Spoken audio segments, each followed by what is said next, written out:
नमस्कार दोस्तों, मैं हूं कैलाश चौधरी और आज हम यूजीसी नेट परीक्षा 2021 के लिए मॉडल पेपर सॉल्व करेंगे।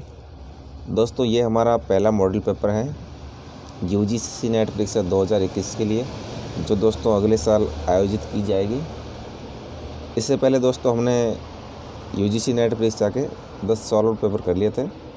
तो दोस्तों अभी मॉडल पेपर की सीरीज़ लाया हूँ मैं आपके लिए, तो प्लीज़ आप ज़्यादा से ज़्यादा लाइक करें और चैनल को सब्सक्राइब नहीं किया है तो सब्सक्राइब कर लें, वे बेल आइकन को ज़रूर प्रेस कर लें ताकि आने वाले हर नए वीडियो की नोटिफिकेशन आपको मिल सके। दोस्तों ये पहला सवाल है, एक अभिकथन दिया हुआ है और दूसरा तर्क दिया हुआ है।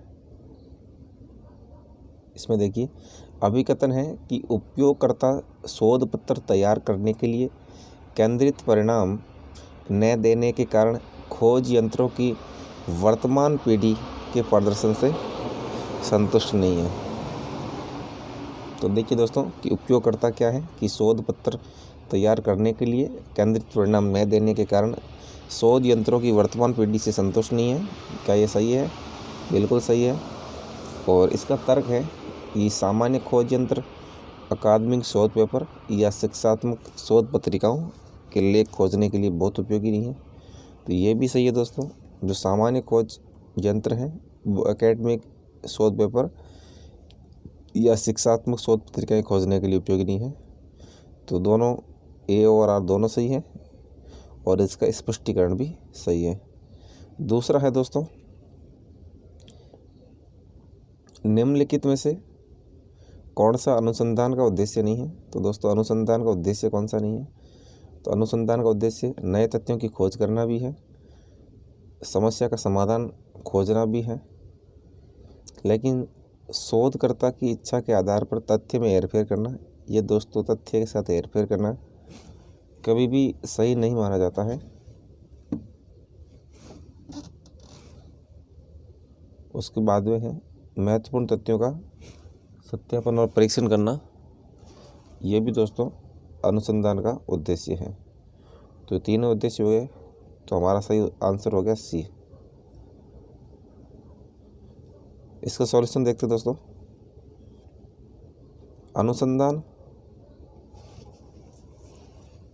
उद्देश्य और व्यवस्थित विश्लेषण के माध्यम से वैज्ञानिक और सामाजिक समस्याओं के समाधान खोजने की जांच है।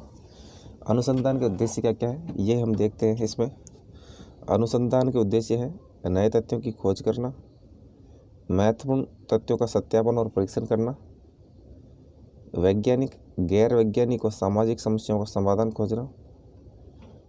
ये सारे दोस्तों अनुसंधान के उद्देश्य हैं। नए तथ्यों की खोज हो गई, महत्वपूर्ण तथ्यों का सत्यापन और परीक्षण, वैज्ञानिक, गैर वैज्ञानिक और सामाजिक समस्याओं का समाधान खोजना, समस्याओं को हल करने के लिए नए वैज्ञानिक उपकरण विकसित करना, ये भी है। और शोधकर्ता की इच्छा के अनुसार तथ्य का हेरफेर करना अनुसंधान का उद्देश्य नहीं है और ये अनुसंधान की नैतिकता के खिलाफ है। बिल्कुल दोस्तों। अब पहला का दोस्तों विश्लेषण देख लेते हैं हम। अनुसंधान इंगित करता है कि लगभग 85% इंटरनेट उपयोगकर्ता विशिष्ट जानकारी खोजने के लिए बुनियादी खोज यंत्रों और गूगल जैसी खोज सेवाओं का उपयोग करते हैं। दोस्तों हम ज़्यादातर लोग क्या करते हैं, जो गूगल जैसी खोज सेवाओं का उपयोग करते हैं। और हालांकि यह भी पाया गया है कि उपयोगकर्ता गुणवत्तापरक लेखों के साथ साथ व्यक्तिगत ब्लॉग आदि से लेख और नोट्स प्रदान करने से केंद्रित परिणाम नहीं देने के कारण खोज यंत्रों की वर्तमान पीढ़ी के प्रदर्शन से संतुष्ट नहीं है। बिल्कुल। और इसलिए सामान्य खोज यंत्र व्यवसाय और लोकप्रिय संस्कृति के शोध के लिए सहायक होते हैं, और लेकिन ये खोज यंत्र अकादमिक शोध पेपर या शिक्षात्मक शोध पत्रिकाओं के लेख खोजने के लिए बहुत उपयोगी नहीं है। अगला है दोस्तों, ये कथन दिया हुआ है, दूसरा कारण दिया हुआ है। इसमें हमारा कथन है किसी और का काम खुद के लिए उपयोग अनैतिक है। इसका क्या मतलब है? किसी और के काम का खुद के लिए उपयोग अनैतिक है। तो सही है दोस्तों, कोई और काम है उसका हम खुद के लिए उपयोग करें, उसका काम अनैतिक है। तो तर्क सही है, कथन सही है। कोई अपने स्वयं के प्रकाशित परिणामों का उपयोग कर सकता है और उन्हें दूसरे काम में पुनः पेश कर सकता है यदि वह नए हो। तो दोस्तों खुद की कोई प्रिंट की हुई चीज़ है तो उसका हम दोस्तों किसी नए उद्देश्य के लिए उपयोग नहीं कर सकते। कथन गलत है, तो सी सही हो गया। इसको देखते हैं। किसी खुद के काम या विचारों को लेने और उन्हें खुद के रूप में पेश करने की प्रथा को साहित्यिक चोरी के रूप में जाना जाता है और ये कथ्य अनैतिक है। और पहला कथन सत्य है और खुद के प्रकाशन को लेना और उन्हें दूसरों के काम में पुनः प्रस्तुत करना यदि यह नया है और आत्म साहित्यिक चोरी के रूप में जाना जाता है तो सब साहित्यिक चोरी भी अपरिहार्य है। और खुद जो साहित्यिक चोरी करते हैं वो भी गलत है और इसे भी टाला जाना चाहिए। अब दोस्तों अनुसंधान प्रक्रिया के दिए गए चरणों में सही अनुक्रम को पहचानें। इसमें तो सही अनुसंधान का क्रम क्या है इसमें देखते हैं।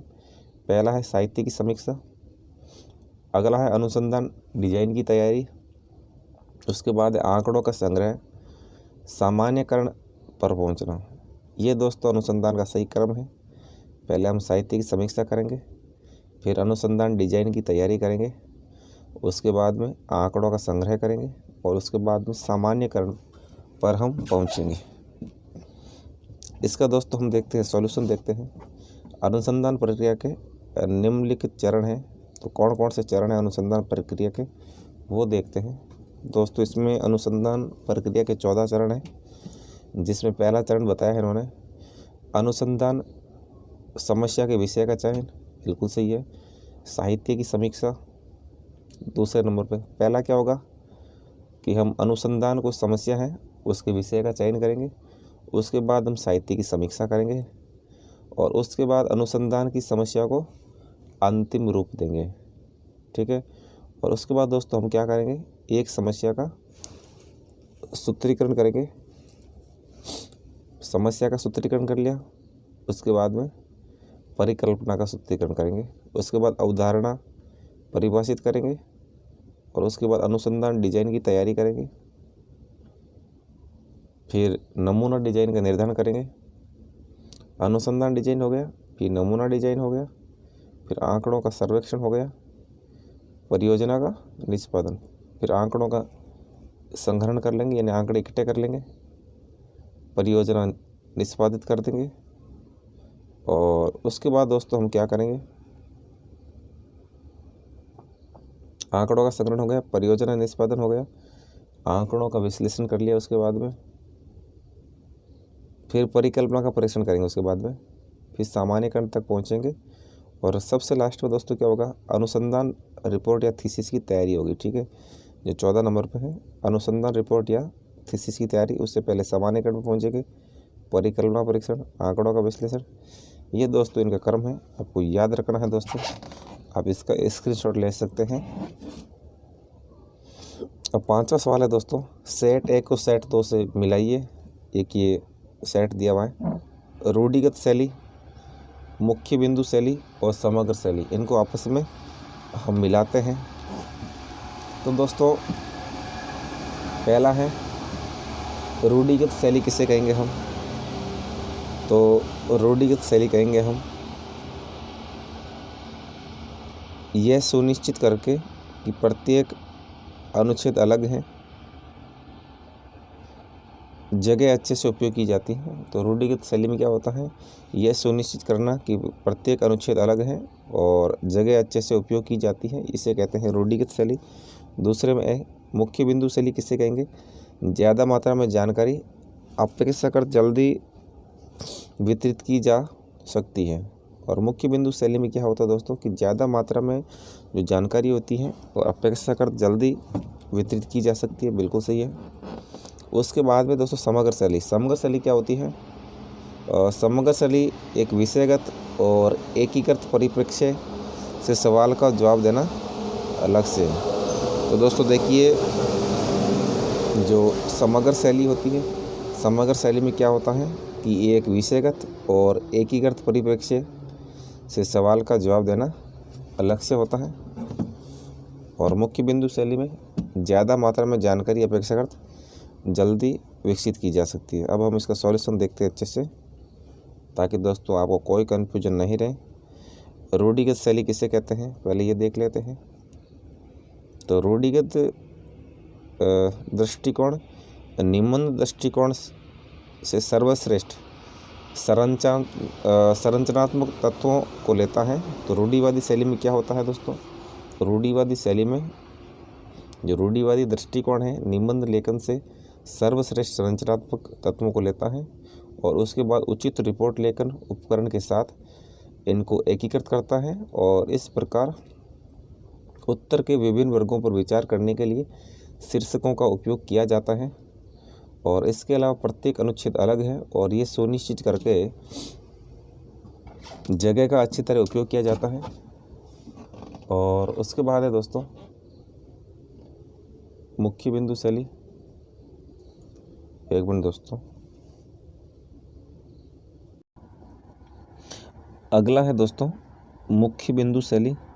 तो मुख्य बिंदु शैली किसे कहेंगे हम, तो दोस्तों मुख्य बिंदु शैली से मतलब होता है कि यह शैली सभी रिपोर्ट लेखन उपकरणों का उपयोग करती है। तो दोस्तों मुख्य बिंदु शैली क्या करती है, मुख्य बिंदु शैली सभी रिपोर्ट लेखन उपकरणों का उपयोग करेगी और इस प्रकार यह अधिक रिपोर्ट उन्मुख है। और ये शैली कैसी है दोस्तों, रिपोर्ट उन्मुख है और शीर्षक, रेखांकन, हाशिए, आरेख और तालिका का उपयोग आम है और कभी कभी रिपोर्टिंग, अभिस्थापन और डॉट पॉइंट का भी उपयोग कर सकती हैं। और याद रखने वाली महत्वपूर्ण बात यह है कि उपकरण को उस तरीके से लागू किया जाना चाहिए जो रिपोर्ट में जोड़ता है और प्रश्न को संबोधित किया जाना चाहिए और लागू किए गए उपकरण को ऐसा करने में सहायता करनी चाहिए।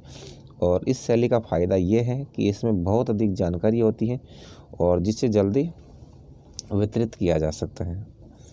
और उसके बाद दोस्तों समग्र शैली देखते हैं क्या है। इस समग्र शैली समग्र रिपोर्ट लेखन का उद्देश्य है विषयगत और एकीकृत दृष्टिकोण से प्रश्न का उत्तर देना है। और रिपोर्ट लेखन की इस शैली में पाठ्यक्रम की एक मजबूत समझ होने के लिए अनुसंधान की आवश्यकता होती है। तो दोस्तों समग्र शैली क्या होती है, जो समग्र शैली है, समग्र रिपोर्ट लेखन का उद्देश्य है विषयगत और एकीकृत दृष्टिकोण से प्रश्न का उत्तर देना है। और रिपोर्ट लेखन को इस शैली में पाठ्यक्रम की एक मजबूत समझ होने के लिए अनुसंधान की आवश्यकता होती है और देखने में सक्षम होता है कि कौन से परिणाम प्रश्न द्वारा लक्षित किए जा सकते हैं।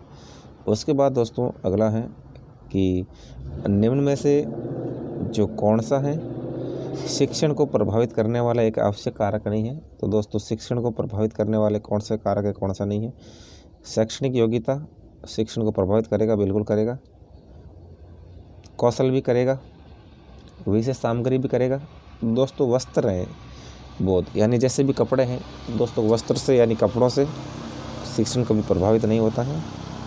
इसका हम सॉल्यूशन देखते हैं। एक शिक्षक के लिए शैक्षिक योग्यता आवश्यक है और क्योंकि यदि आप शिक्षक की तुलना करते हैं जिसके पास MIT की डिग्री हो या PhD की डिग्री है तो आप उनके सोचने और ज्ञान प्रदान करने के विभिन्न तरीकों की पहचान कर पाएंगे। और शिक्षक को भी ठीक से पढ़ाने के लिए विभिन्न कौशल की आवश्यकता होती है और ये छात्रों के साथ जुड़ने के बारे में है। शिक्षक को अच्छे से संचार कौशल, जुनून, मानवीय संबंधों आदि की आवश्यकता होती है और दिए गए विषय में विशिष्ट होने के नाते भी ये आवश्यक है, क्योंकि तभी ये सबसे प्रभावी तरीके से शिक्षार्थियों की मदद कर सकता है। अगला है दोस्तों सेट 1 को सेट 2 से मिलाना है। सफल छात्र, सामाजिक छात्र, आश्रित छात्र और अलग थलग छात्र। सफल छात्र, सामाजिक छात्र, आश्रित छात्र, अलग थलग छात्र। तो दोस्तों सफल छात्र किसे कहेंगे, तो सफल छात्र कहेंगे छात्र जो गृह कार्य और गतिविधियों को पूरा करने में बहुत कम अनुशासन समस्या पैदा करते हैं। यानी जो स्टूडेंट्स हैं गृह कार्य और अन्य गतिविधियां बहुत अच्छे से सीख जाते हैं, उसे कहेंगे सफल छात्र। सामाजिक छात्र क्या होगा दोस्तों, तो सामाजिक छात्र होता है जहां वो लोगों के साथ जुड़ सकते हैं और वहां गतिविधियों में सम्मिलित होना पसंद करते हैं, सामाजिक गतिविधियों में सम्मिलित होना पसंद करते हैं, वो सामाजिक छात्र हैं। उसके बाद में है दोस्तों आश्रित छात्र हैं। आश्रित छात्र क्या होते हैं? जो अतिरिक्त अनुकरण, अतिरिक्त स्पष्टीकरण और मदद की आवश्यकता होती है। तो दोस्तों सामाजिक छात्रों को क्या होता है कि अतिरिक्त स्पष्टीकरण और मदद की ज़रूरत होती है। और उसके बाद में होते हैं हमारे अलग थलग छात्र होते हैं। वो दोस्तों क्या करते हैं? सीखने के लिए अनिच्छुक होते हैं और स्कूल छोड़ने की भी क्षमता रखते हैं। तो हमारा बी हो गया। अब इसका सॉल्यूशन देखते हैं। कक्षा के वातावरण में समान व्यक्तित्व नहीं होते हैं, बल्कि कई व्यक्तिगत अंतरों वाला वातावरण होता है। गुड एंड पावर ने दोस्तों 1976 में क्या कहा है कि इनकी विशेषताओं के अनुसार छात्राओं को 5 श्रेणियों में विभाजित किया है गुड एंड पावर ने। वो कौन सी श्रेणियाँ देखते हैं दोस्तों? तो गुड एंड पावर ने 5 श्रेणी बताई हैं, ABCDE। सफल छात्र, सामाजिक छात्र, आश्रित छात्र और अलग थलग छात्र। और उसके बाद अगला है फैंटम छात्र। ये दोस्तों पूछा जा सकता है कि किसने वर्गीकरण दिया है? तो ये वर्गीकरण दिया है दोस्तों गुड एंड पावर ने 1976 में 5 भागों में छात्रों को बांटा है। पहला है सफल छात्र वे होते हैं जो सीखने के लिए तैयार रहते हैं और एकेडमिक रूप से सफल होते हैं और सहयोग करने के लिए प्रवण होते हैं और पाठ्यक्रम में भाग लेते हैं। गृह कार्य और गतिविधियों को पूरा करके बहुत कम अनुशासन समस्या पैदा करते हैं। ये सफल छात्र होते हैं दोस्तों। उसके बाद होते हैं सामाजिक छात्र होते हैं। सामाजिक छात्र ऐसे छात्रों का प्रकार है जो गृह कार्य में कम या अधिक लोगों के साथ गतिविधि उन्मुख होते हैं। सामाजिक छात्र किससे कहेंगे? सामाजिक छात्र ऐसे छात्रों का प्रकार है जो गृह कार्य में कम या अधिक लोगों के साथ गतिविधि उन्मुख होते हैं। तो उसके बाद में है सामाजिक छात्र वे उन गतिविधियों में सम्मिलित होना पसंद करते हैं और जिनमें सफल होने की क्षमता है, लेकिन जो अपने दोस्तों के साथ सामूहिकरण स्थापित करते हैं। उसके बाद है दोस्तों आश्रित छात्र किसे कहेंगे? वे छात्र होते हैं जिन्हें अधिक से अधिक सहायता और प्रेरणा की आवश्यकता होती है और उन्हें अक्सर दोस्तों अतिरिक्त स्पष्टीकरण और अतिरिक्त सहायता की आवश्यकता होती है और वे अपने सहपाठियों से अलग हो सकते हैं क्योंकि आश्रित छात्र सामाजिक रूप से अपरिपक्व होते हैं। ये दोस्तों जो आश्रित छात्र होते हैं सामाजिक रूप से मैच्योर नहीं होते हैं। और अलग थलग छात्र एक प्रकार के छात्र हैं जो सीखने के लिए अनिच्छुक हैं और स्कूल छोड़ने की क्षमता भी इनमें, और इनमें से कुछ छात्र स्कूल आने से भी मना कर देते हैं। और इस प्रकार के कुछ छात्र होते हैं दोस्तों शत्रुतापूर्ण हमले और चुनौती की समस्याएं भी पैदा कर सकते हैं। उसके बाद दोस्तों फैंटम छात्र क्या होते हैं कि फैंटम छात्र उस प्रकार के छात्र होते हैं जिन्हें मान्यता प्राप्त नहीं होती। इन्हें दोस्तों कोई प्रकार की मान्यता नहीं मिलती है और वे कक्षा में नहीं चुने जाते हैं। ये दोनों कोई 4 कैटेगरी हैं, चारों में से कोई कैटेगरी नहीं है। और उनमें से कुछ शर्मीले होते हैं, कुछ घबराए होते हैं और कुछ शांत होते हैं। वे गतिविधियों को नियमित रूप से करते हैं, लेकिन वे शायद ही कभी समूह कार्य में भाग लेते हैं क्योंकि वे स्वयंसेवक नहीं होते हैं। उसके बाद दोस्तों अगला है निम्नलिखित में से कौन है टीम शिक्षण के बारे में गलत है? टीम शिक्षण के बारे में कौन सी गलत धारणा है? अधिक छात्रों द्वारा सर्वश्रेष्ठ संकाय साझा करना, ये दोस्तों अच्छा है टीम संकाय के लिए। अधिक से अधिक छात्र सर्वश्रेष्ठ संकाय साझा करें और अधिक शिक्षकों की आवश्यकता होती है। टीम शिक्षण में दोस्तों ज़्यादा टीचर्स की ज़रूरत पड़ती है और अधिक समय नियोजन और समय निर्धारण की आवश्यकता होती है। तो दोस्तों ये भी इसके टीम शिक्षण का ही कार्य है जिसमें अधिक समय का नियोजन किया जाता है और समय निर्धारण की आवश्यकता भी होती है। लेकिन दोस्तों द्विमार्गीय संचार के लिए अधिक संभावना टीम शिक्षण में दोस्तों द्विमार्गीय संचार नहीं होता है। द्विमार्गीय संचार कहाँ होगा? जहाँ 2 व्यक्ति हो वहाँ होगा द्विमार्गीय। तो ये दोस्तों गलत है इसके बारे में। अब देखते हैं टीम शिक्षण के बारे में दोस्तों हम डिटेल से। टीम शिक्षण में क्या होता है? अधिक छात्रों द्वारा सर्वश्रेष्ठ संकाय साझा किया जाता है और उसके बाद इसमें शिक्षण में बड़े समूह शामिल होते हैं जहाँ 2 या 2 से अधिक शिक्षक सीखने के अनुभव की योजना, क्रियान्वयन और मूल्यांकन में शामिल होते हैं। टीम शिक्षण में क्या होता है दोस्तों? शिक्षण में बड़े समूह शामिल होते हैं जहाँ 2 या 2 से अधिक शिक्षक सीखने के अनुभव की योजना, क्रियान्वयन और मूल्यांकन में शामिल होते हैं। और योजना और समय निर्धारण के लिए बहुत समय की आवश्यकता होती है दोस्तों। टीम शिक्षण में योजना के लिए और समय निर्धारण के लिए बहुत अधिक समय की आवश्यकता होती है। और क्या होता है दोस्तों, टीम शिक्षण में बड़े दर्शकों की वजह से संचार केवल एक तरफा हो जाता है। टीम शिक्षण में बड़े दर्शक की वजह से कम्युनिकेशन एक तरफा होता है। उसके बाद दोस्तों अगला है 9वां सवाल है अभिकथन और तर्क। अभिकथन क्या कह रहा है कि शिक्षण के लिए चिंतनशील स्तर में शिक्षक की भूमिका लोकतांत्रिक है। तो दोस्तों बिल्कुल सही है। शिक्षण के लिए चिंतनशील स्तर में जो टीचर की भूमिका है डेमोक्रेटिक है।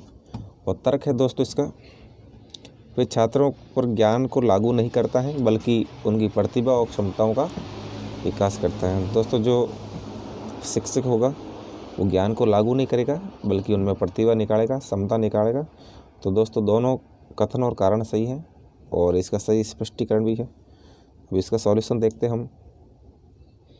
चिंतनशील स्तर का शिक्षण है, एक प्रकार का समस्या केंद्रित शिक्षण है।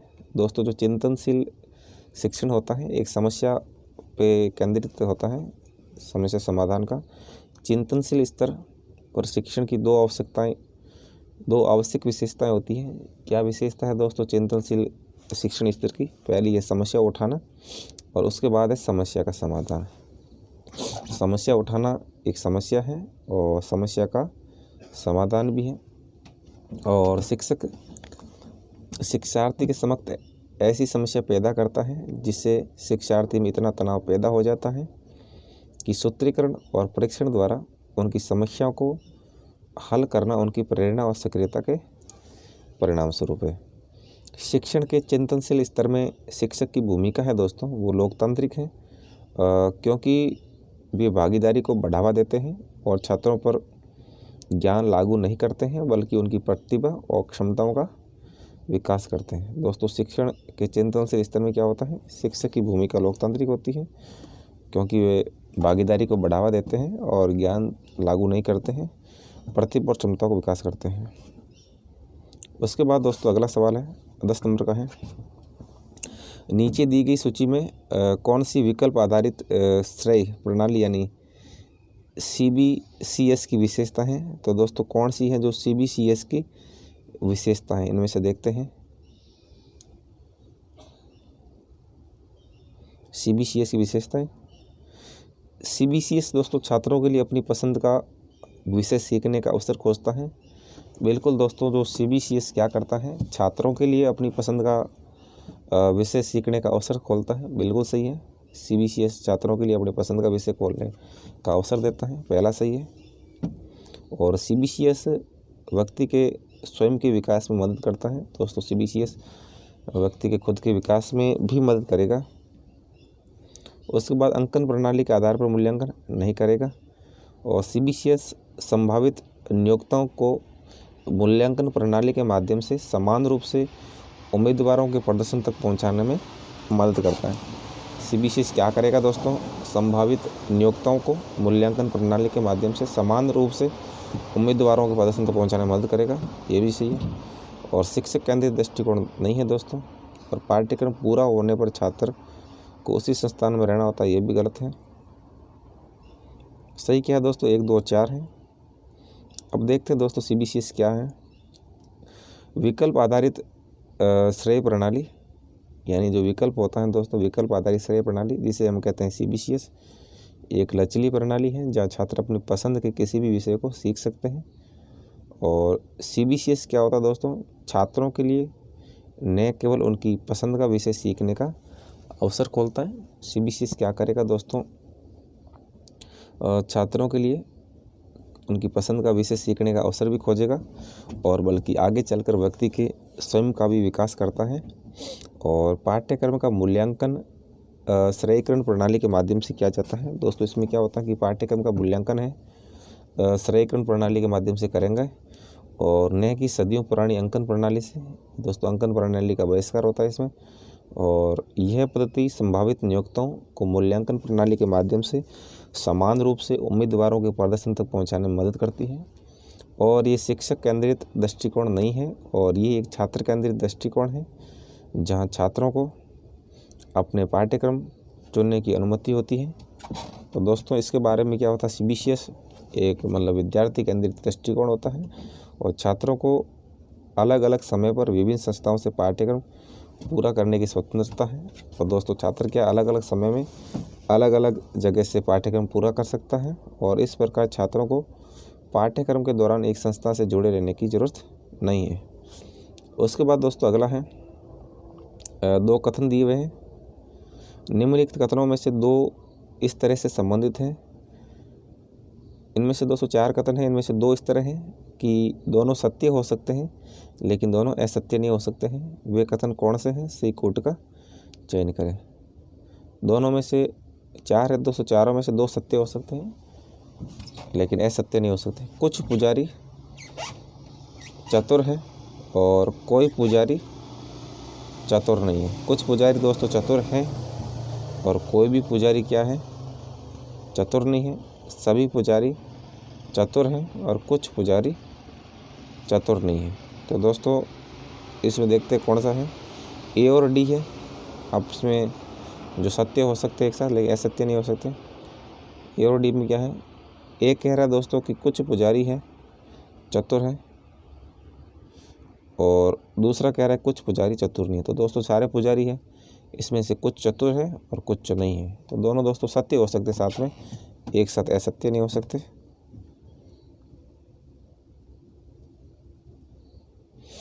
ठीक है, लेकिन दोनों सत्य हो सकते हैं, हालांकि दोनों गलत नहीं हो सकते। दोनों में से दोस्तों क्या होगा, एक तो सही होगा ही होगा। ठीक है, उसके बाद दोस्तों निम्नलिखित में से किसे अनुमान का मनोवैज्ञानिक आधार कहा जाता है। तो दोस्तों जो अनुमान का मनोवैज्ञानिक आधार किसे कहेंगे, परामर्श होता है दोस्तों, जो हम परामर्श करते हैं आपस में, उसे अनुमान का मनोवैज्ञानिक आधार कहेंगे। ठीक है, परामर्श को अनुमान का मनोवैज्ञानिक आधार के रूप में जाना जाता है और व्याप्ति को अनुमान के तार्किक आधार के रूप में जाना जाता है। व्याप्ति क्या होता है दोस्तों, व्याप्ति अनुमान के तार्किक आधार को जानते हैं। ठीक है, उसके बाद है दोस्तों अगला सवाल है, 13 नंबर है, तर्क के लिए सही कोट को चुनें जो नीचे उल्लिखित कथन को संतुष्टि प्रदान करता है। कथन है दोस्तों, क्या रंगीन टेलीविज़न पर करों में और वृद्धि की जानी चाहिए। दोस्तों रंगीन टेलीविज़न है उस पर जो टैक्स में वृद्धि करनी चाहिए, उसमें 2 तरह के, एक हाँ में है एक नहीं में है। हाँ, रंगीन टेलीविज़न एक विलासिता की वस्तु है और केवल अमीर लोग ही इसे खरीदते हैं। तो दोस्तों ये कथन तो गलत है। नहीं, रंगीन टेलीविज़न गरीबों द्वारा खरीदा जाता है। तो इसमें दोस्तों क्या है, दोनों गलत है दोस्तों। केवल गरीबों द्वारा नहीं खरीदा जाता है और केवल अमीरों द्वारा भी नहीं खरीदा जाता है। दोनों हैं अपने, दोनों तर्क गलत है दोस्तों।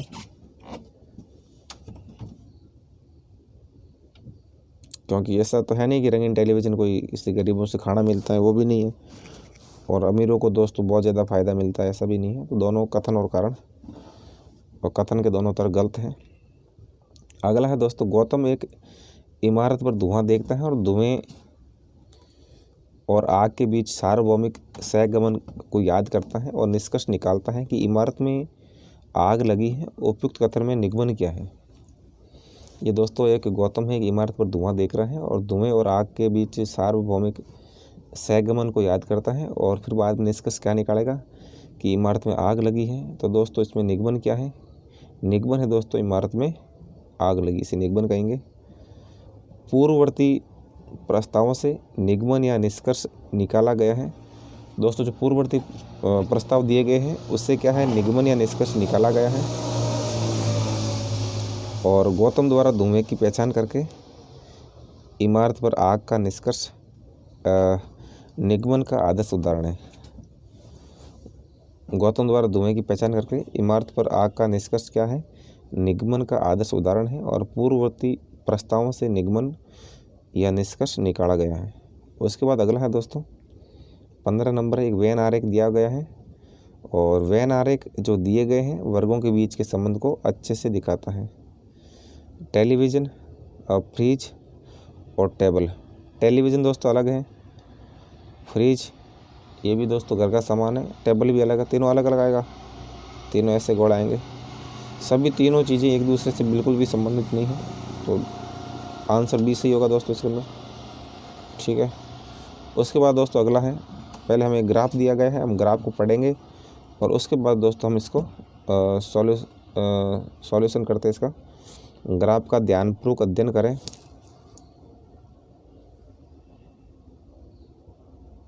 एक मिनट दोस्तों, ग्राफ का ध्यानपूर्वक अध्ययन करें और निम्नलिखित प्रश्नों के उत्तर दें।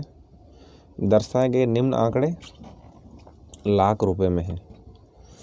तो दोस्तों ये 0, 5, 10, 15, 20, 35 तक दिया गया है और 2015, 16, 17, 18 और 19 ये दोस्तों 2 आंकड़े हैं। इसके अंदर एक दिया गया है 17.5, 12.5, 25, 20, 22.5, 20, 30, 25 और 30, 35।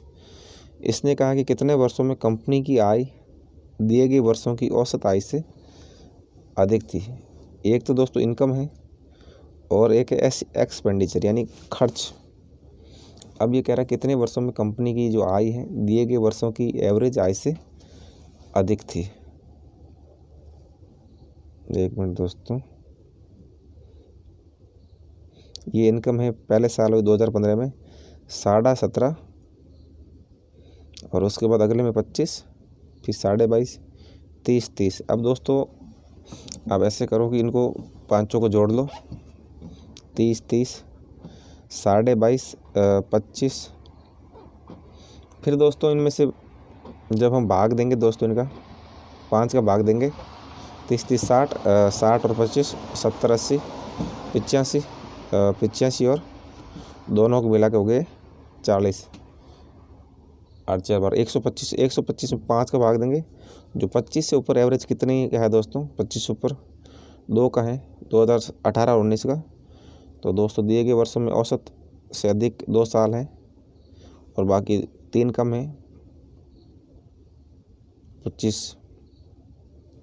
ये दोस्तों निकाला इसने, देखिए सारों को टोटल कर दिया है, फिर 5 का भाग दिया है, फिर कितना हुआ दोस्तों, 25 लाख रुपए हुआ है प्रत्येक में। 2 वर्ष 2018 और 19 है जिन्हें औसत आय से अधिक है। अब अगला देखते हैं दोस्तों, ग्राफ सेम ही है दोस्तों। एक ग्राफ के 5 सवाल आते हैं यूजीसी नेट के अंदर। 2018 और 2017 के दौरान कंपनी के लाभ में अंतर ज्ञात करें।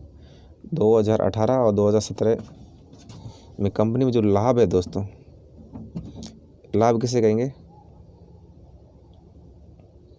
इसमें इनकम और आय और एक्सपेंडिचर, इसमें जो खर्च होगा इसमें से जो अंतर करेंगे उसमें लाभ का पता चलेगा। ये 2018 ये रहा और ये रहा 17। पहले में हो गया 2.5 लाख का, दूसरे में 5 लाख का। 2.5 और 5 में से अंतर कर लो दोस्तों, तो 5 में से 2.5 निकालेंगे, 2.5 लाख का अंतर है। ये दिया हुआ है 2017 में कंपनी का लाभ 22.5 - 20 बराबर 2.5 लाख रुपए। और अगला है 2018 में कंपनी का लाभ कितना है, 30 - 25 बराबर 5 लाख रुपए। फिर दोनों में अंतर करेंगे दोस्तों तो 2.5 लाख रुपए हो गया। उसके बाद अगला है दोस्तों, अगला कह रहा है कि 2015 और 2016 में लाभ प्रतिशत का योग 2017 और 2018 में लाभ प्रतिशत के योग से कितने प्रतिशत अधिक या कम है। 15 और 16 और 17 और 18 इसमें से देखना कितना क्या अधिक है। पहले के अंदर है 5 लाख, 15 के अंदर हो गए, दूसरे में हो गए 25 में से 20 निकले 5 हो गए, तो 10 लाख का लाभ हो गया। फिर 17 18 देखते हैं, पहले में हो गए 2.5 लाख, उसके बाद 5 लाख 17 18 में, तो 5 और 2.5 7.5 हो गया, इसमें हो गया 10। अब ये कह रहा है कि 2015-16 में लाभ प्रतिशत का योग है 10 लाख है और 2017-18 में लाभ प्रतिशत का योग है 7.5 लाख है। कितने प्रतिशत अधिक या कम है, तो दोस्तों कितना अधिक है, 1 मिनट, 100% कैसे हुआ देखते हैं दोस्तों। हम सॉल्व करते हैं इसको।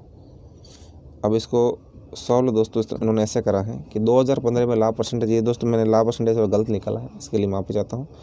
पूरा सॉल्यूशन करके देखते हैं। 2015 में लाभ परसेंटेज है। लाभ परसेंटेज कैसे निकालेंगे दोस्तों, जो मैंने निकाला था 17.5 में 12.5 जो 2.5 लाख है, 2.5 लाख को जो पहले वाला है 2015 के अंदर उसे भाग देंगे 2.5/12.5 इंटू 100, सॉरी 5/12.5 इंटू 100। तो इसका कितना होगा दोस्तों लाभ, 40% लाभ है, ठीक है। उसके बाद 2016 के लिए क्या करेंगे दोस्तों, हम 22.5 माइनस 20 2016 में इसका अंतर निकाला। 2016 के अंदर इसमें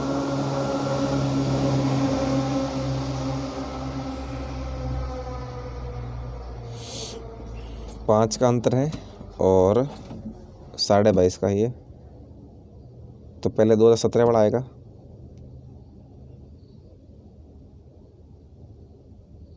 दो 22.5 माइनस 20 22.5, हाँ 2016 में कितना है 22.5 माइनस 20 है।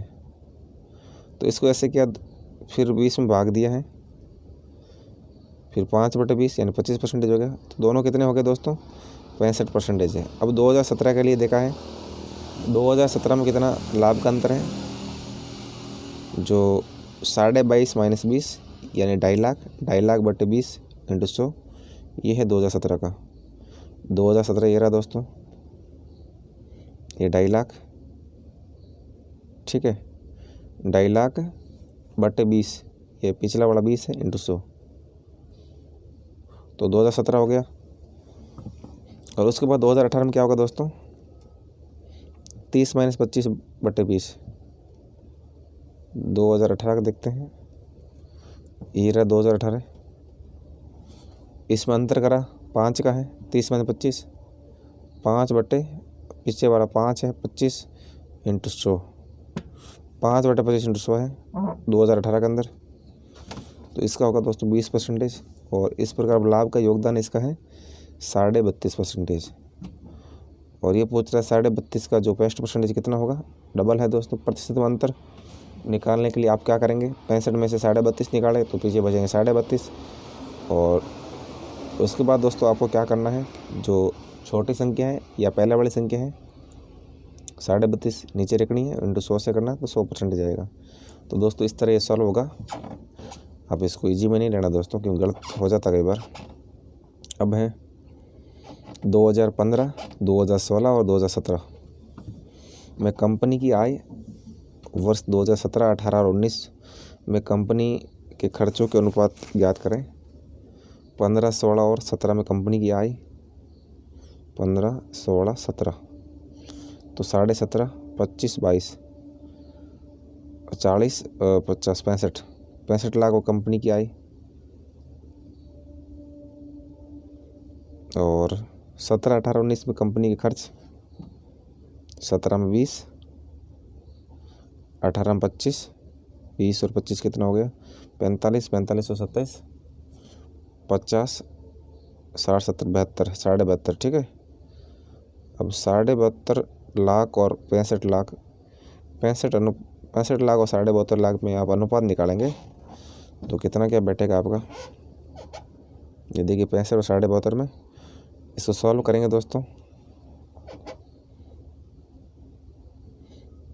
तो दोस्तों 130 आया, 6 पंजे 30, 2 से गुणा किया इनका 65 इंटू 2 130, और 172 को भी 2 से गुणा किया है 145, तो इसका अनुपात आएगा 26:29। अगला है दोस्तों,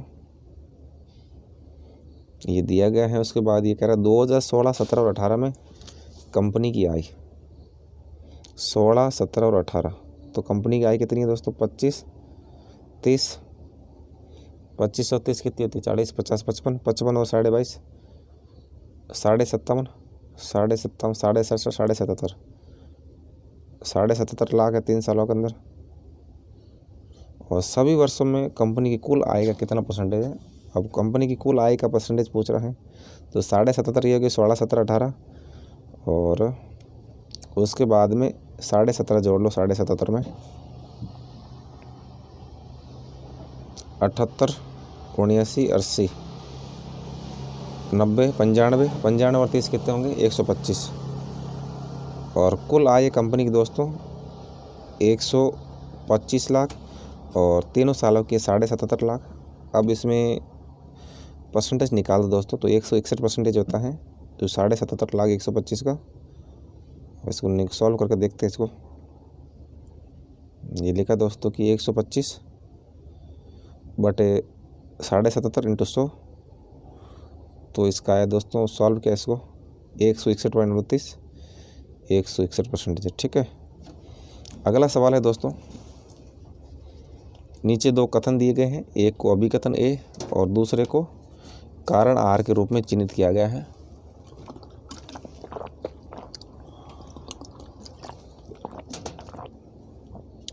अभिकथन क्या है?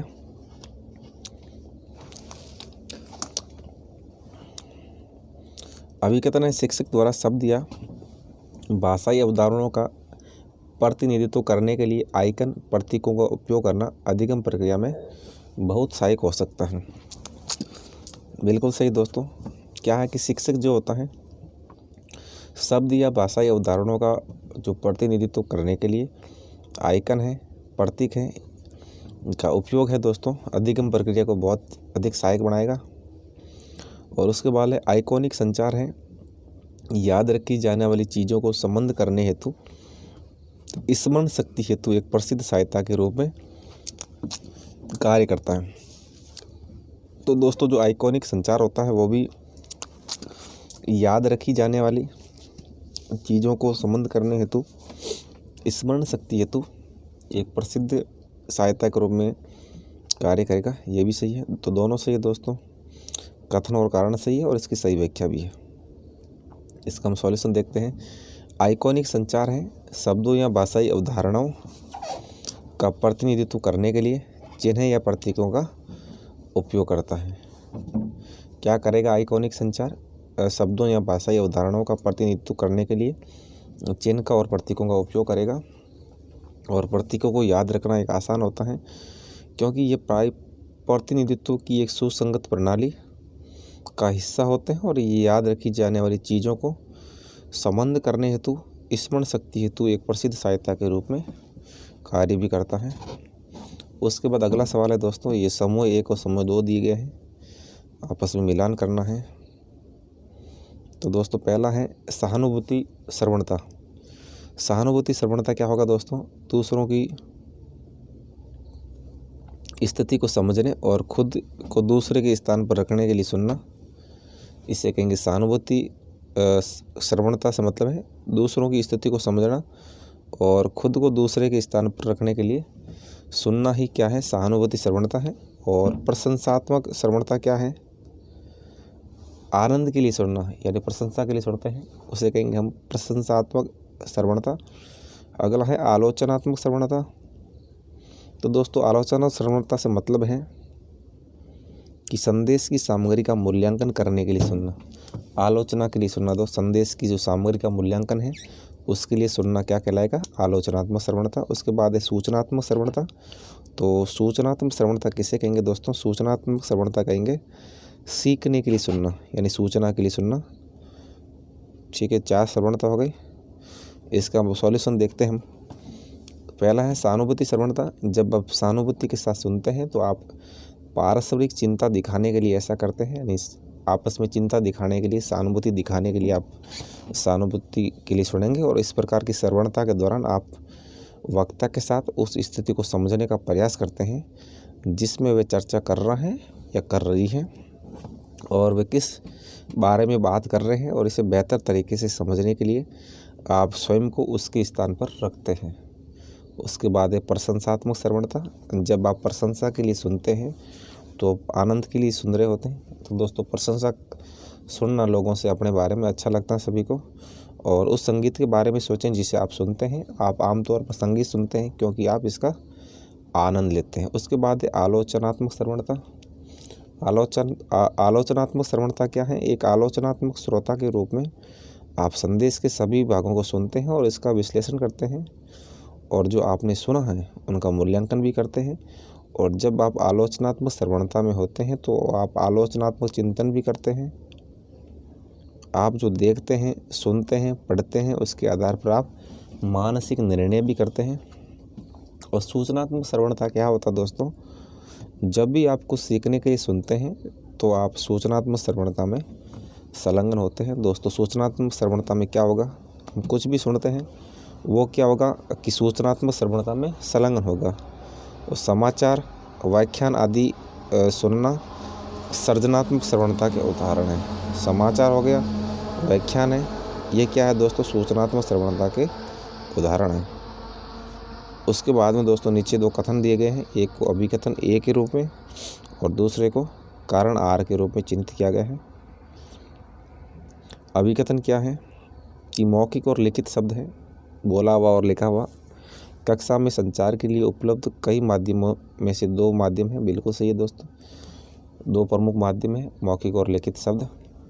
और किसी भी माध्यम से संचार कूट लेखक के दृष्टिकोण में नहीं होता है। दोस्तों कोई भी माध्यम है उससे संचार कूट लेखक के दृष्टिकोण से नहीं होता है, तो ये गलत है दोस्तों, क्योंकि संचार होता है कूट लेखक के दृष्टिकोण से होता है। तो दोस्तों हमारा क्या सी होगा? ए सही है, लेकिन आर गलत है। अभिकथन में कहा गया है कि मौखिक और लिखित शब्द कक्षा संचार में उपलब्ध कई माध्यमों में से दो माध्यम है। ये सत्य है, क्योंकि छात्रों को मौखिक या लिखित रूप से संदेश प्राप्त होता है।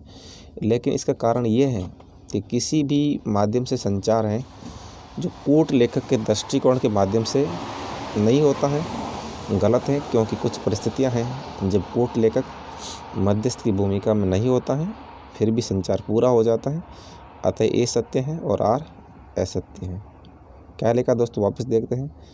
इसका कारण ये है कि किसी भी माध्यम से संचार कूट लेखक के दृष्टिकोण से माध्यम नहीं होता है, क्योंकि कुछ परिस्थितियां ऐसी हैं जब कूट लेखक मध्यस्थ की भूमिका में नहीं होता है फिर भी संचार हो जाता है। तो दोस्तों कोई ज़रूरी नहीं है कि कूट लेखक हो या नहीं हो, ये आप पर डिपेंड करता है। अगला है दोस्तों, संचार के रैखिक मॉडल में अपेक्षित परिणाम क्या है? संचार के रैखिक मॉडल का अपेक्षित परिणाम यह है अर्थ संबंधी सटीकता। संचार का जो रैखिक मॉडल होता है, संचार के रैखिक मॉडल में अपेक्षित परिणाम क्या होता है? अर्थ संबंधी सटीकता होता है। संचार के रैखिक मॉडल में परिणाम मिलता है। इसको देखते हम।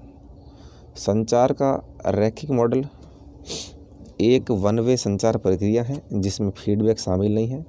संचार का रैखिक मॉडल क्या है दोस्तों? एक वन वे संचार प्रक्रिया है जिसका फीडबैक शामिल नहीं है, और यदि इसमें कोई फीडबैक नहीं होगा तो अनुभूति का स्तर है असंगय होगा। और अपेक्षित परिणाम में दोस्तों क्या होगा? वो केवल कूट लेखक की अर्थ संबंधी सटीकता है। और मनोवैज्ञानिक व्यवधान और बाधा का उच्च स्तर लागू नहीं होता है। दोस्तों जो मनोवैज्ञानिक व्यवधान है और बाधा का उच्च स्तर लागू नहीं होता है, और यह एक वन वे मॉडल है और शारीरिक स्वर को दूर करना सुनिश्चित नहीं किया जा सकता है दोस्तों। तो इसका मतलब हो गया कि अर्थ संबंधी सटीकता के लिए संचार का रैखिक मॉडल इसका अपेक्षित परिणाम है। अगला है दोस्तों, निम्नलिखित में से कौन सा प्रभावी संचार की विशेषता नहीं है? प्रभावी संचार होता है दोस्तों इसमें संदेश स्पष्ट और सुव्यवस्थित है। बिल्कुल दोस्तों, प्रभावी संचार में हमेशा संदेश स्पष्ट और सुव्यवस्थित होता है, और इसमें प्राप्तकर्ता से मौखिक प्रतिक्रिया शामिल है। दोस्तों जो प्रभावी संचार में होता है, जो मौखिक प्रतिक्रिया नहीं ली जाती है, लिखित प्रतिक्रिया ली जाती है, ये बात आपको ध्यान रखना है। ये अपना गलत हो गया, और ये प्रकृति में अनौपचारिक हो सकता है। तो प्रभावी संचार दोस्तों क्या होता है? जो प्रकृति के अंदर अनौपचारिक भी हो सकता है। और प्रभावी संचार है इसमें ऊपर और नीचे तथा बगल से बगल शामिल होता है। और प्रभावी संचार में क्या होता है दोस्तों? ऊपर और नीचे और बगल से बगल भी शामिल होता है। उसके बाद में दोस्तों है प्रेसिडेंसी यूनिवर्सिटी कोलकाता का वास्तविक नाम क्या है? तो दोस्तों प्रेसिडेंसी यूनिवर्सिटी कलकत्ता का वास्तविक नाम है दोस्तों हिंदू कॉलेज है इसका।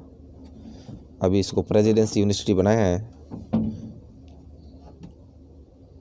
अभी दोस्तों 2015 में इसको यूनिवर्सिटी का दर्जा मिला है, पहले हिंदू कॉलेज था।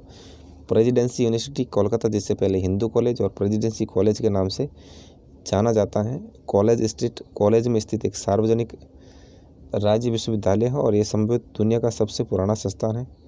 दोस्तों, जो कॉलेज स्ट्रीट है सबसे पुराना संस्थान है दुनिया का, जिसका कोई भी धार्मिक संबंध भी नहीं है, यानी अंग्रेजों ने बनाया था और इसकी स्थापना 1817 में हुई थी। ठीक है, 2015 में दोस्तों इसको यूनिवर्सिटी बना दिया। पहले हिंदू कॉलेज था, फिर प्रेसिडेंसी कॉलेज बना, फिर प्रेसिडेंसी यूनिवर्सिटी बन गया 2015 के अंदर। अब अगला कह रहा है दोस्तों, राष्ट्रीय शैक्षिक गठबंधन प्रौद्योगिकी यानी NEAT, नेशनल एजुकेशनल गठबंधन प्रौद्योगिकी, जिसे कहेंगे हम NEAT, कार्यान्वयन एजेंसी निम्नलिखित संगठनों में से कौन सी है? तो इसकी दोस्तों कौन सी एजेंसी इसकी है? AICTE।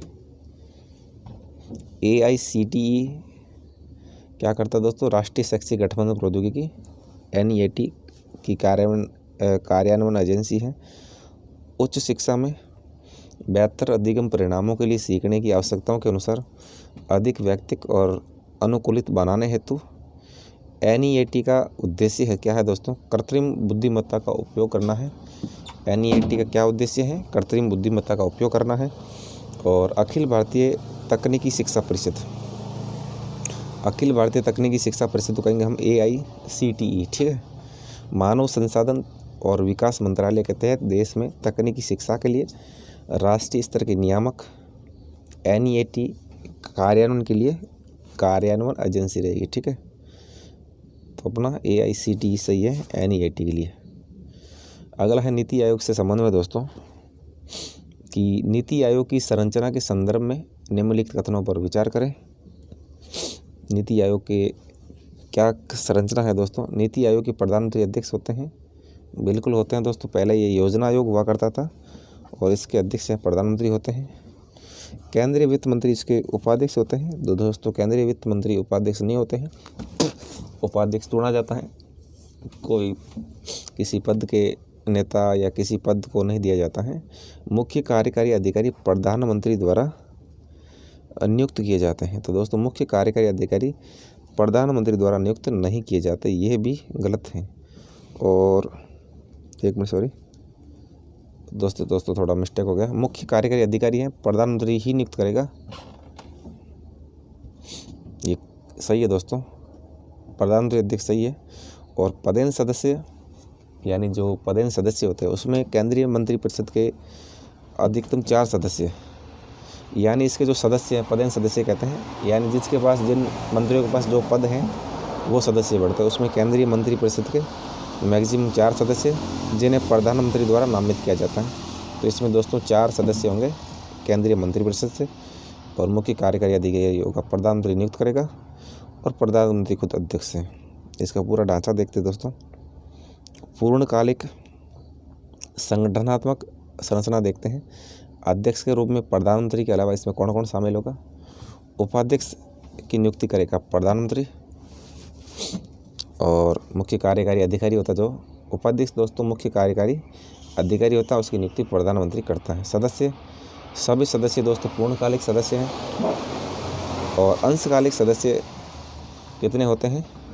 2 होते हैं अंशकालिक सदस्य, कुछ समय के लिए। पूर्व विश्वविद्यालयों का प्रमुख संस्थान अनुसंधान संगठनों और अन्य संबंधित संस्थानों से होते हैं। और अंशकालिक सदस्य होते हैं दोस्तों एक चक्रीय आधार पर चुने जाते हैं। ये भी ध्यान रखना है दोस्तों, अंशकालिक सदस्य हैं वो कैसे चुने जाते हैं? एक सर्किल यानी एक साइकिल की तरह क्रम वाइज।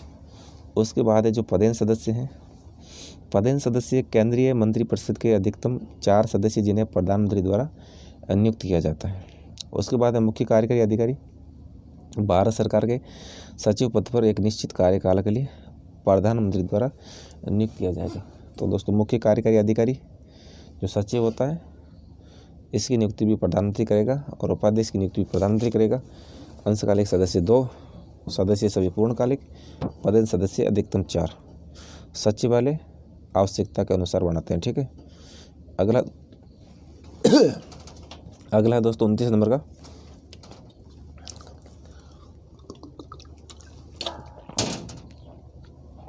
इसमें दोस्तों अभिकथन ए है और कारण आर। अभिकथन है, ऐतिहासिक अध्ययनों शास्त्रों से संकेत मिलता है कि भारतीय महिला ने वैदिक काल के दौरान तुलनात्मक रूप से उच्च शिक्षित और शिक्षा के समान अधिकार प्राप्त किए।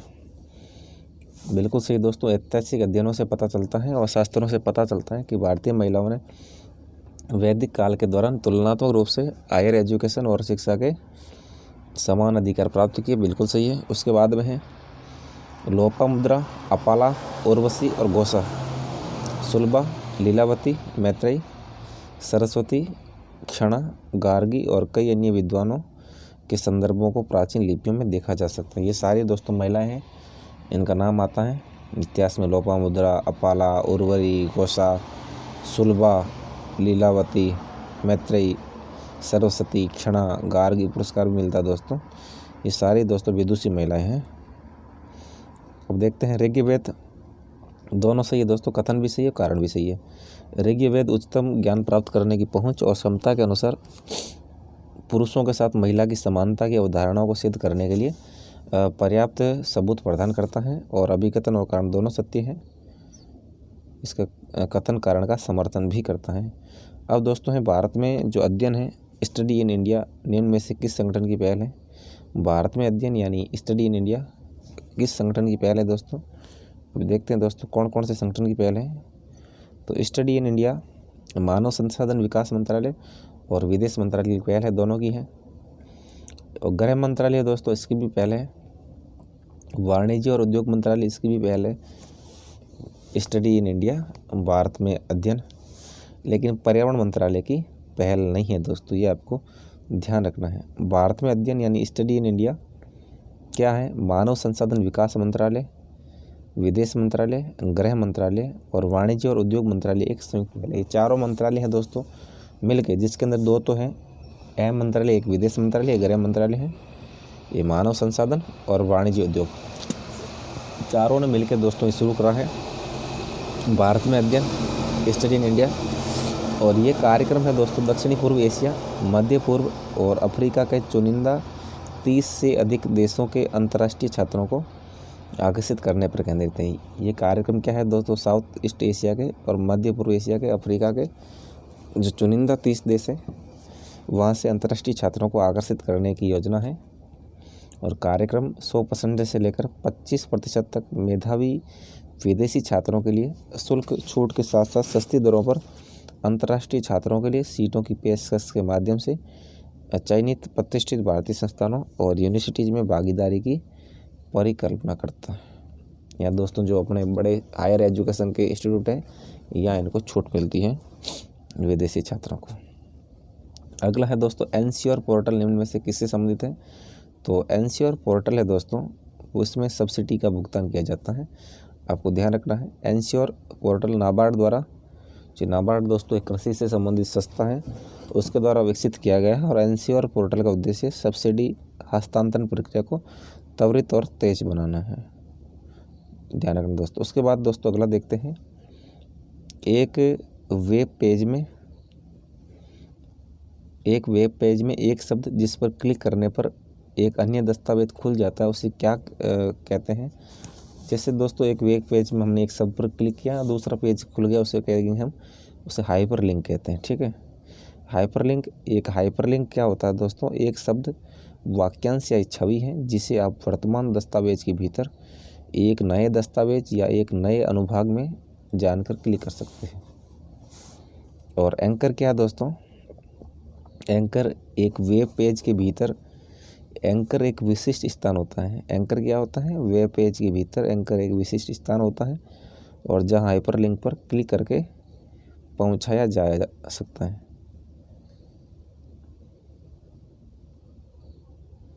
एंकर दोस्तों जब हाइपरलिंक पर जाने के लिए एंकर पर क्लिक करते हैं। HTTP वर्ल्ड वाइड वेब जो WWW है द्वारा उपयोग किया जाने वाला एक अंतर्निहित प्रोटोकॉल है और यह प्रोटोकॉल परिभाषित करता है कि संदेश कैसे स्वरूपित और प्रसारित किए जाते हैं। ये दोस्तों किसकी खासियत है? HTTP की है, ठीक है। उसके बाद में दोस्तों URL है। URL एक यूनिफॉर्म रिसोर्स लोकेटर इसकी फुल फॉर्म है। एक वेब संसाधन के लिए एक वेब एड्रेस है जो कंप्यूटर नेटवर्क पर इसका स्थान निर्दिष्ट करना, यह भी आपको ध्यान रखना है। URL यूनिफॉर्म रिसोर्स लोकेटर है, एक वेब संसाधन के लिए एक वेब एड्रेस है जो कंप्यूटर नेटवर्क पर इसका स्थान निर्दिष्ट करता है। अगला है दोस्तों 33 नंबर है, नीचे दो समूह दिए गए हैं, दोनों का मिलान करना है। ई आचार्य, ई कल्प, ई विद्वान, इनको हम मिलाते हैं। ई आचार्य क्या होता है दोस्तों? ई आचार्य एकीकृत ई सामग्री पोर्टल होता है। ई आचार्य किससे कहेंगे? ई आचार्य किससे कहेंगे? ई आचार्य कहेंगे हम एकीकृत ई सामग्री पोर्टल को ई आचार्य कहेंगे। किससे कहेंगे ई आचार्य? तो ई आचार्य कहेंगे दोस्तों हम एकीकृत ई सामग्री पोर्टल को क्या कहेंगे? एकीकृत ई सामग्री पोर्टल को हम क्या कहेंगे? ई आचार्य। ई कल्प कहेंगे दोस्तों हम डिजाइन के लिए डिजिटल लर्निंग वातावरण बनाना। ई कल्प कहेंगे हम दोस्तों, बी के अंदर 2 ई कल्प कहेंगे डिजाइन के लिए डिजिटल लर्निंग वातावरण बनाने को ई कल्प कहेंगे। ई विद्वान विशेषज्ञ डेटाबेस और राष्ट्रीय शोधकर्ता नेटवर्क को ई विद्वान कहेंगे। आपको दोस्तों विशेषज्ञ से पता चल रहा है, विद्वान होते हैं। ई यंत्र इंजीनियरिंग शिक्षा में रोबोटिक्स को शामिल करने के लिए लागू किया गया। ई यंत्र में क्या होता है कि ई यंत्र के अंदर इंजीनियरिंग शिक्षा में रोबोटिक्स को शामिल करने के लिए लागू किया जाता है। ई आचार्य एकीकृत ई सामग्री पोर्टल होता है। ई कल्प डिजाइन के लिए डिजिटल लर्निंग पर्यावरण बनाते हैं। ठीक है, अब इसका सॉल्यूशन देखते हैं हम दोस्तों पूरा, ताकि हमें अच्छे से समझ में आ सके। दोस्तों वीडियो काफ़ी लंबा तो है, लेकिन मैंने बहुत डिटेल से पढ़ाया है, आपको अच्छे से समझ में भी आ जाएगा। ई आचार्य सूचना और संचार प्रौद्योगिकी के माध्यम से राष्ट्रीय शिक्षा मिशन के तहत विकसित और वित्त पोषित सभी ई सामग्री परियोजनाओं की मेजबानी करने वाला पोर्टल है। ई आचार्य क्या है दोस्तों? सूचना और संचार प्रौद्योगिकी के माध्यम से राष्ट्रीय शिक्षा मिशन के तहत विकसित और वित्त पोषित सभी ई सामग्री यूनिवर्सिटीज परियोजनाओं की मेजबानी करने वाला पोर्टल है। और ई कल्प क्या है दोस्तों? ई कल्प सूचना और संचार प्रौद्योगिकी के माध्यम से राष्ट्रीय शिक्षा मिशन के एक भाग के रूप में मानव संसाधन मंत्रालय भारत सरकार द्वारा प्रायोजित और डिजाइन के लिए डिजिटल लर्निंग वातावरण बनाने के लिए परियोजना भी कहा जाता है। ई कल्प में सूचना और संचार प्रौद्योगिकी के माध्यम से राष्ट्रीय शिक्षा मिशन के एक भाग के रूप में मानव संसाधन मंत्रालय भारत सरकार द्वारा प्रायोजित है और डिजाइन के लिए डिजिटल लर्निंग वातावरण बनाने के लिए परियोजना भी कहा गया है। अगला है सूचना और जो पुस्तकालय नेटवर्क है, केंद्र ने NMEICT से वित्तीय सहायता के साथ ई विद्वान विशेषज्ञ डेटाबेस और राष्ट्रीय शोधकर्ता नेटवर्क नामक पहल की है। उसके बाद में दोस्तों परियोजना ई यंत्र है। सूचना और संचार प्रौद्योगिकी के माध्यम से राष्ट्रीय शिक्षा मिशन के माध्यम से मानव संसाधन विकास मंत्रालय द्वारा प्रायोजित IIT बॉम्बे द्वारा ई यंत्र दोस्तों किसने बनाया है? IIT बॉम्बे ने बनाया है, ये भी आपको ध्यान रखना है। और एम्बेडेड सिस्टम और रोबोटिक्स में शिक्षा का प्रसार करने के लिए पहल है। उसके बाद दोस्तों अगला है डाटा एक कच्चा असंगठित तथ्य है जिसे संसाधित करने की आवश्यकता होती है, और संसाधित डाटा जो व्यवस्थित है किसी संदर्भ में सार्थक है उसे सूचना कहा जाता है। दोस्तों ये सूचना की परिभाषा है। यहाँ डाटा आएगा, ऊपर क्या आएगा दोस्तों? डाटा आएगा। ठीक है, डाटा, यहाँ भी डाटा आएगा, डाटा सूचना। ठीक है, डाटा एक अच्छा और असंगठित तथ्य है जिसे संसाधित करने की आवश्यकता होती है, और संसाधित डाटा जो व्यवस्थित है उसे किसी संदर्भ में सार्थक है उसे सूचना कहा जाता है। ठीक है, अब देखते हैं डेटा किसे कहते हैं। डेटा कंचे आंकड़े हैं जहां कोई सार्थक उपयोग नहीं है। डेटा रिकॉर्ड, अवलोकन आदि पर आधारित होता है, और डेटा असंगठित होता है और उसे समझना मुश्किल होता है। यह निर्णय लेने में सहायता नहीं करता है कि डेटा सूचना को बनाने के लिए सामग्री के रूप में कार्य करता है। और उदाहरण के लिए 23 क्या है? एक डेटा है। सूचना संसाधित डेटा किसे कहते हैं दोस्तों? सूचना डेटा के विश्लेषण पर आधारित होता है। सूचना क्या होता है दोस्तों? सूचना संसाधित डेटा है और सूचना डेटा के विश्लेषण पर आधारित होता है। और सूचना हमेशा उस डेटा पर निर्भर होती है जिसे व्यवस्थित करने की आवश्यकता होती है। सूचना दोस्तों किस पर निर्भर होगी? उस डेटा पर निर्भर होगी जिसे व्यवस्थित करने की ज़रूरत होती है। सूचना को समझना आसान होता है और ये निर्णय लेने में सहायता करता है। उदाहरण के लिए जब 23 को पंक्ति स्तंभ के रूप में संग्रहित किया जाता है जैसा कि नीचे दिखाया गया है, तो ये आयु 23 बन जाती है। ठीक है, डाटा सूचना याद रखना आपको। ठीक है, कंप्यूटर की हार्ड ड्राइव कौन सी है दोस्तों? तो दोस्तों अस्थायी मेमोरी हार्ड ड्राइव नहीं है, धीमा एक्सेस हार्ड ड्राइव है। ठीक है, तेज एक्सेस हार्ड ड्राइव नहीं है और दीर्घकालिक स्टोरेज हार्ड ड्राइव है। तो हार्ड ड्राइव कौन सा हो गया? धीमा एक्सेस हो गया और ये दीर्घकालिक स्टोरेज, ये दोनों हो गए हार्ड डिस्क। हार्ड ड्राइव धीमे एक्सेस की जाती है और दीर्घकालिक स्टोरेज है। कोई भी फाइल या जानकारी के हिस्सा जिसकी एक बार से अधिक आवश्यकता होती है उसे हार्ड ड्राइव में संग्रहित किया जाता है और इसलिए ये रैम के जितनी अस्थायी नहीं है। और हार्ड ड्राइव की क्षमता को गीगाबाइट या कभी कभी टेराबाइट में भी मापा जाता है। हार्ड ड्राइव की क्षमता को किससे मापेंगे? जीबी या टीबी में। आपको ध्यान रखना है हार्ड ड्राइव है कौन सी? धीमा एक्सेस है और दीर्घकालिक स्टोरेज, दो है। ठीक है, आपको कन्फ्यूजन नहीं होता दोस्तों। अगला दोस्तों एक कथन दिए गए हैं, इन पर आपको विचार करना है। किसी पिंड की यांत्रिक ऊर्जा उसके तापमान के आधार पर उत्पन्न होती है। दोस्तों कोई भी पिंड की यांत्रिक ऊर्जा उसके तापमान पर आधारित नहीं होती है। तो और उसमें ऊर्जा वह ऊर्जा है जो किसी पिंड की गति के कारण उत्पन्न होती है, ये भी गलत है। उसमें ऊर्जा किसी पिंड की गति के कारण उत्पन्न नहीं होती है। ठीक है, नाभिकीय ऊर्जा में एक सम परिवर्तन है। तो दोस्तों जो नाभिकीय ऊर्जा है, नाभिकीय ऊर्जा क्या है? नाभिकीय ऊर्जा में व्यापक समपरिवर्तन है। बिल्कुल सही है, नाभिकीय ऊर्जा दोस्तों ऊर्जा में व्यापक समपरिवर्तन होता है। और रासायनिक ऊर्जा आणविक बंधन के रूप में संग्रहित होती है। और जो रासायनिक ऊर्जा होती है वो क्या होती है दोस्तों? आणविक बंधन के रूप में संग्रहित होती है। ध्यान रखिए दोस्तों, रासायनिक ऊर्जा होती है हमेशा आणविक बंधन के रूप में संग्रहित होती है और नाभिकीय ऊर्जा में व्यापक संपरिवर्तन है। दोनों सही है, पहला और दूसरा गलत है।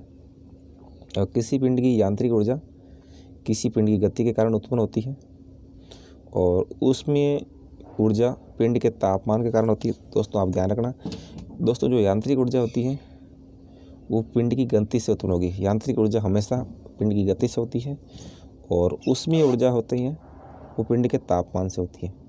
उष्मा से पता चल रहा तापमान है और यंत्र से गति। नाभिकीय ऊर्जा होती है वो ऊर्जा में व्यापक संपरिवर्तन होता है, ऊर्जा में परिवर्तन हो गया। और रासायनिक ऊर्जा, नाभिकीय ऊर्जा में व्यापक संपरिवर्तन। और रासायनिक ऊर्जा किसे बोलते हैं? आणविक बंधन के रूप में संग्रहित। रासायनिक ऊर्जा कैसे होगी? रासायनिक ऊर्जा आणविक बंधन के रूप में संग्रहित हो जाएगी। नाभिकीय ऊर्जा में व्यापक परिवर्तन हो गया, उसमें ऊर्जा पिंड के तापमान के कारण। और यांत्रिक ऊर्जा पिंड की गति के कारण उत्पन्न होती है। उसके बाद अगला है दोस्तों 37 नंबर है, एक अभिकथन दिया हुआ है, दूसरा कारण दिया हुआ है। अभिकथन है समुद्र के सतही जल के संचयन में एक को महासागरीय धारा के रूप में जाना जाता है। समुद्र के सतही जल के संचलन में, जो समुद्र का सतही जल होता है उसके संचलन में से एक को महासागरीय धारा के रूप में जाना जाता है। बिल्कुल दोस्तों, महासागरीय धारा कैसे कि समुद्र में सतही जल संचलन चल रहा है। सही है दोस्तों। और महासागरीय धाराएं मुख्य रूप से भूमंडलीय पवन और तापमान के अंतर और पानी के घनत्व के कारण होती है। दोस्तों ये गलत है। महासागरीय धारा पवन और तापमान के अंतर और पानी के डेंसिटी के कारण नहीं होती है।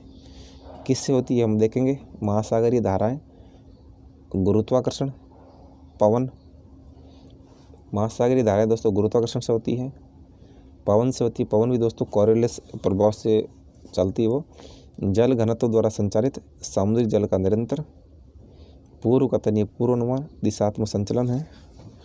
महासागर का पानी दो दिशाओं में चलता है, एक क्षैतिज होता है, एक लंबवत होता है। क्षैतिज इस तरह चलता पानी, लंबवत इस तरह।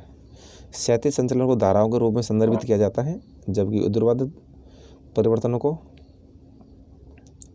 अपवेलिंग या डाउन वेलिंग कहा जाता है। जबकि दोस्तों ऊर्ध्वाधर परिवर्तन उसको अपवेलिंग कहेंगे या डाउन वेलिंग कहेंगे। और जो पवन कैसे, धारा कैसे चलेगी, ग्रेविटी से, पवन से और जल घनत्व द्वारा, ठीक है।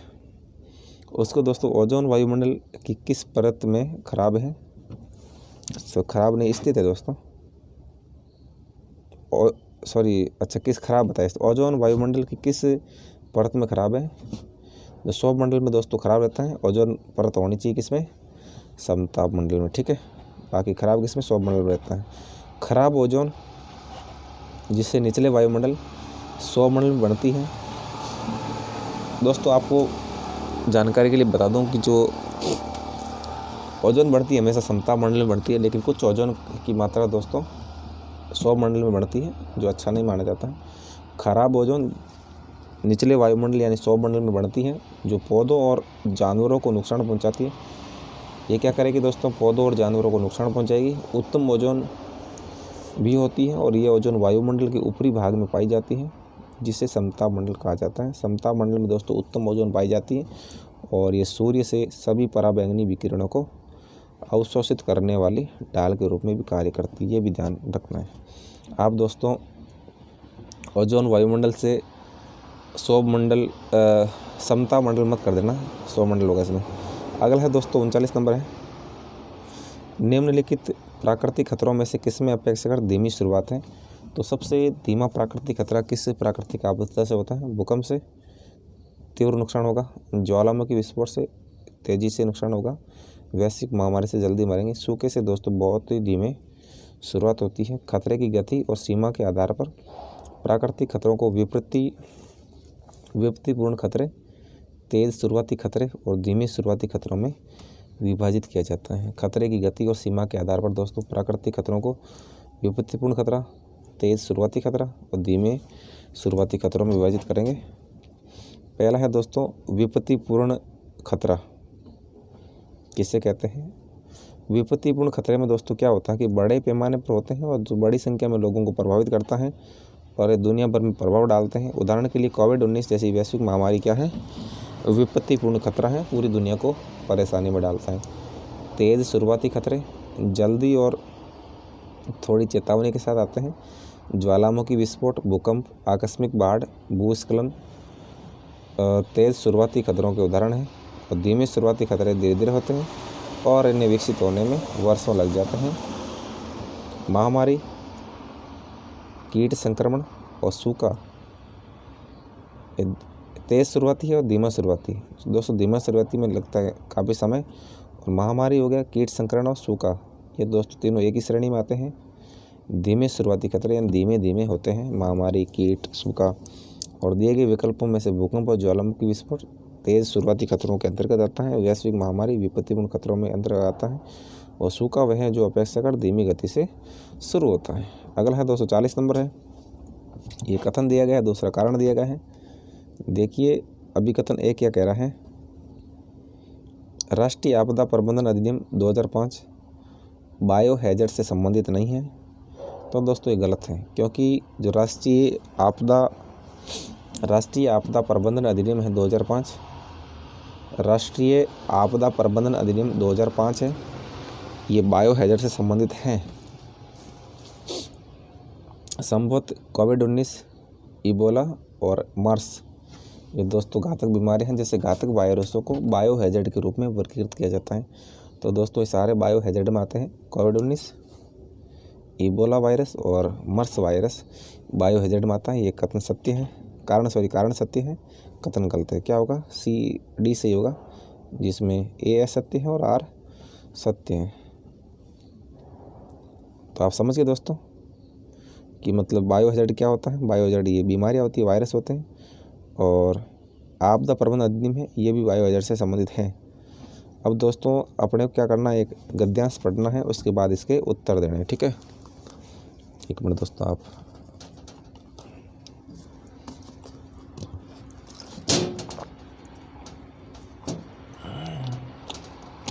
निम्नलिखित गद्यांश को ध्यान से पढ़ें और प्रश्नों का उत्तर दें।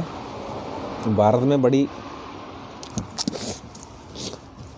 में बड़ी उच्च शिक्षा प्रणाली, तेजी से बढ़ती अर्थव्यवस्था, अंग्रेजी भाषा के निर्देश और कम लागत वाली शिक्षा के उपयोग के बावजूद जब अंतर्राष्ट्रीय शिक्षाविदों और छात्रों को आकर्षित करने की बात आती है तो देश के यूनिवर्सिटीज ऐतिहासिक रूप से बहुत कमज़ोर नजर आते हैं और भारतीय उच्च शिक्षण संस्थान एक अंतर्राष्ट्रीय स्तर पर विविध छात्र निकाय प्राप्त होने के अवसरों के लिए जागृत हो रहे हैं और कई विश्वविद्यालय अपनी छवि और रैंकिंग को सुधारने हेतु विदेशी छात्रों को आकर्षित करने के लिए शुल्क छूट और छात्रवृत्ति प्रदान करते हैं। विदेशी सहयोगी अंतर्राष्ट्रीय रेटिंग का एक महत्वपूर्ण घटक बन गया है और शिक्षा के अंतर्राष्ट्रीयकरण पर यह ध्यान देने के लिए भारत ने अंतर्राष्ट्रीय शिक्षा न्यूजीलैंड ENZ के लिए देश की सरकारी एजेंसी के अनुसार नई राष्ट्रीय शिक्षा नीति जो अभी आई है दोस्तों 2020 में तीव्र विकास का प्रस्ताव दिया है। न्यूजीलैंड ऐसे प्रस्ताव के लिए भारत सरकार को अपना समर्थन देने को तैयार है। न्यूजीलैंड और भारत अंतर्राष्ट्रीय शिक्षा सहयोग के मजबूत कार्यक्रम का पालन कर रहे हैं और लेकर संयुक्त अनुसंधान की एक पहल है और इन दोनों के सहयोग से दोनों देशों की शिक्षा प्रणालियों, अर्थव्यवस्थाओं और समुदाय को लाभ होगा। न्यूजीलैंड शिक्षा के क्षेत्र में भारत के साथ दीर्घकालिक, एक मिनट दोस्तों, आप कुछ मिस्टेक हो गई। न्यूजीलैंड शिक्षा के क्षेत्र में भारत के साथ, एक मिनट दोस्तों, न्यूजीलैंड क्या करेगा, शिक्षा के क्षेत्र में भारत के साथ दीर्घकालिक साझेदारी के लिए तत्पर है और अधिकांशतः आंकड़ों के अनुसार न्यूजीलैंड यूनिवर्सिटीज के लिए पहली बार छात्र वीज़ा में 63% की वृद्धि हुई है। दोस्तों 63% वीज़ा बढ़े हैं न्यूजीलैंड से भारत के लिए और वर्ष 2017 में ये संख्या दुगुनी हो गई। ENZ ने 8.2 मिलियन रुपये की मूल्य की 32 नई छात्रवृत्ति की घोषणा करी है और न्यूजीलैंड उत्कृष्टता पुरस्कार छात्रवृत्ति कार्यक्रम दोनों देशों के लिए फ़ायदेमंद भी है और ये प्रतिभाशाली भारतीय छात्रों को न्यूजीलैंड के यूनिवर्सिटीज़ में भारत के स्टूडेंट तो न्यूजीलैंड में पढ़ना चाहते हैं को क्या है तो STEM विज्ञान, प्रौद्योगिकी, इंजीनियरिंग और गणित, रचनात्मक कला और व्यवसाय जैसे क्षेत्रों में कई कार्यक्रम को आगे बढ़ाने में मदद करता है और 100 से अधिक प्रतिभाशाली भारतीय छात्र पहले ही इन छात्रवृत्ति से लाभान्वित हो चुके हैं। पुरस्कार विजेता हमारे विश्वविद्यालय में विचारों का व्यापक आदान प्रदान करने और हमारी संबंधित अनुसंधान क्षमताओं का निर्माण करने और हमारी संस्कृतियों को समृद्ध करने के लिए दोनों देशों के बीच संबंधों को मजबूत करने के लिए आगे बढ़ते हैं। वर्तमान न्यूजीलैंड में भारतीय छात्रों के उच्च स्तरीय पाठ्यक्रमों में महत्वपूर्ण वृद्धि और रुचि का अनुभव हो रहा है। ये दोस्तों स्रोत कहाँ से लिए गए हैं, ये डिजिटल अर्निंग, ये एलिट्सन ऑनलाइन। अब दोस्तों इसके सवाल सॉल्व करते हैं। भारतीय उच्च शिक्षण संस्थान है अंतर्राष्ट्रीय शिक्षाविदों और छात्रों को आकर्षित करने के लिए क्या क्या कर रहे हैं। भारतीय उच्च शिक्षण संस्थान वे क्या कर रहे हैं दोस्तों, विदेशी छात्रों को शुल्क में छूट और छात्रवृत्ति प्रदान कर रहे हैं। भारतीय शिक्षण संस्थान अंग्रेजी भाषा के निर्देश और कम लागत वाली शिक्षा गलत है। अंतर्राष्ट्रीय स्तर पर विविध छात्र निकाय प्राप्त करने के अवसर पर जागरूक करते हैं। विदेशी विश्वविद्यालयों और उच्च शिक्षण संस्थान के साथ सहयोग, ये गलत है। सबसे सटीक आंसर होगा विदेशी छात्रों को शुल्क में छूट और छात्रवृत्ति प्रदान कर रहे हैं विदेशी स्टूडेंट को आकर्षित करने के लिए, ठीक है। उसके बाद है गद्यांश के अनुसार निम्नलिखित में से कौन सा कथन गलत है। तो गलत कथन देखना दोस्तों, शिक्षा न्यूजीलैंड, एजुकेशन न्यूजीलैंड भारत में नई शिक्षा नीति से प्रभावित हुई है, बिल्कुल हुई है।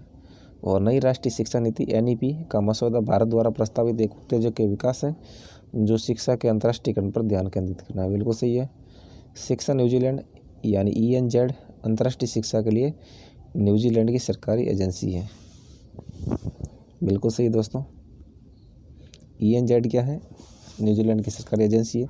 और भारत की शिक्षा नीति शिक्षा के अंतर्राष्ट्रीयकरण पर केंद्रित है, ये गलत है दोस्तों। भारतीय जो शिक्षा नीति है अंतर्राष्ट्रीयकरण पर केंद्रित नहीं है, यह तो राष्ट्रीयकरण पर है लेकिन थोड़ा बढ़ावा देती है अंतर्राष्ट्रीय शिक्षा को। न्यूजीलैंड और भारत के लिए सहयोग कर रहे हैं।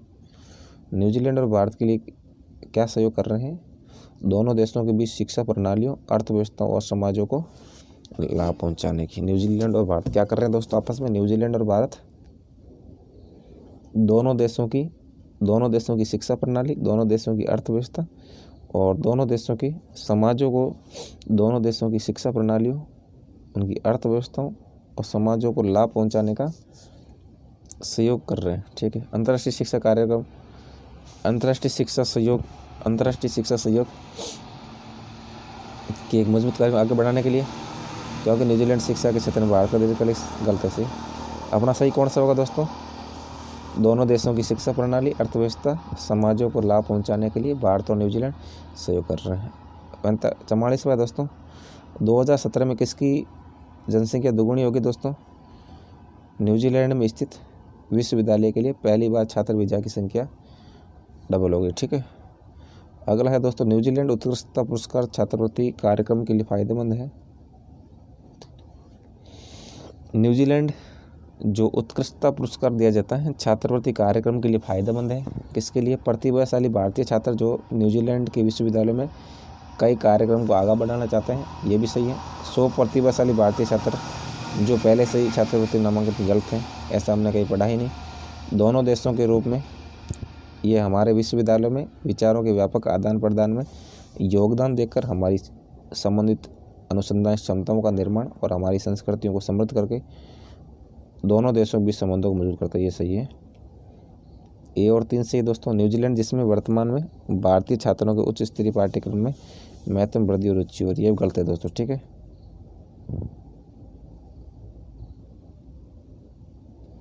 चौथा गलत क्यों है दोस्तों? न्यूजीलैंड जिसमें वर्तमान में भारतीय छात्रों के उच्च स्तरीय पाठ्यक्रम में महत्वपूर्ण वृद्धि और रुचि हो रही है, ये गलत है। ठीक है। सामने कहीं पढ़ाई नहीं लेख में।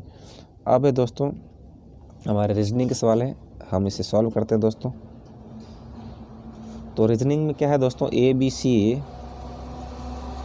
व्यक्तिगत रूप से क्रमशः 20 दिन, 16 दिन और 30 दिन, तीनों अलग अलग, A 20 दिन, B 16 दिन और C 30 दिन में एक कार्य पूरा कर सकते हैं।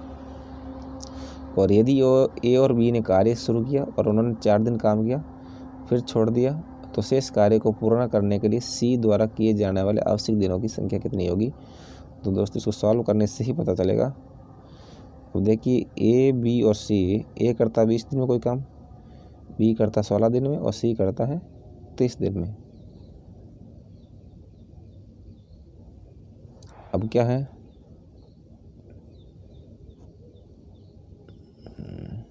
फिर कह रहा है कि A और B ने कार्य शुरू किया, A और B 4 दिन करते हैं फिर छोड़ देते हैं, सारा काम फिर करेगा C। फिर दोस्तों इन्होंने क्या एफिशिएंसी लगे, कितना काम कर सकते हैं, अनुमान लगाए हैं। तो अनुमान कैसा हुआ? 12, 15, 8, तो 240 दिन लगेंगे ऐसे कहते हैं। 4 दिनों में A और B द्वारा किया गया कार्य, 4 दिनों में A और B कितना कार्य करेंगे? 15 + 12 × 4, तो 108 आ गया। शेष कार्य 132, 240 में से 108 घटाया तो दिनों की संख्या 132 में 8, 16.5 दिन। ठीक है दोस्तों, आपको कर लेना है इसको।